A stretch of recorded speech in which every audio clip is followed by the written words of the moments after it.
Samantala mga kapuso, maaga pong bumiyahe ang ilang mga uuwi sa kanilang mga probinsya para maiwasan yung inaasang traffic sa North Luzon Expressway mamayang hapon. Update tayo mula sa NLEX sa Balintawak sa unang balita live ni James Agustin. Magandang umaga sa iyo, James. Kumusta na ang sitwasyon ngayon dyan?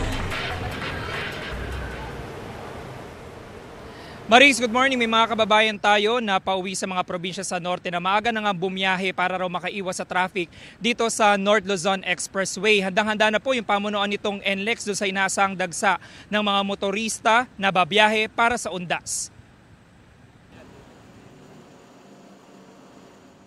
Galing pang Bicol si Jerry kasama ang kanyang mga kaanak matapos ang 4 na araw na bakasyon.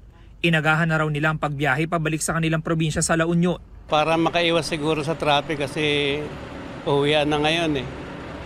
Para sa yung long vacation. Kamusta naman yung naging bakasyon niyo po? Okay naman. Nag-enjoy naman kami. Alas 3 naman na madaling araw umalis sa Cainta Rizal ang pamilya ni Clay. Babiyahe sila patungong San Carlos, Pangasinan para sa undas. Para maaga mamaya traffic na masyado.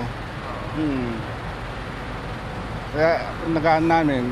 Biyahing Ilocos Norte naman si Adrian at kanyang mga kaanak. Dalawang rason ng kanilang pag-uwi. Dalawin ng mga yumaong mahal sa buhay at makipaglamay sa burol ng yumaong tiyahin.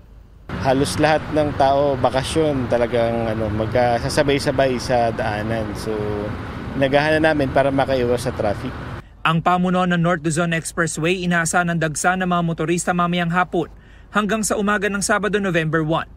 Nagdagdag na rin sila ng mga nakadeploy na traffic, toll at emergency personnel. Suspendido lahat ng roadwork simula kahapon hanggang sa November 3, maliban na lang sa emergency repairs. May free towing service din para sa mga Class 1 vehicles sa pinakamalapit na exit, simula alas 6 ngayong umaga hanggang alas 6 ng umaga sa November 3.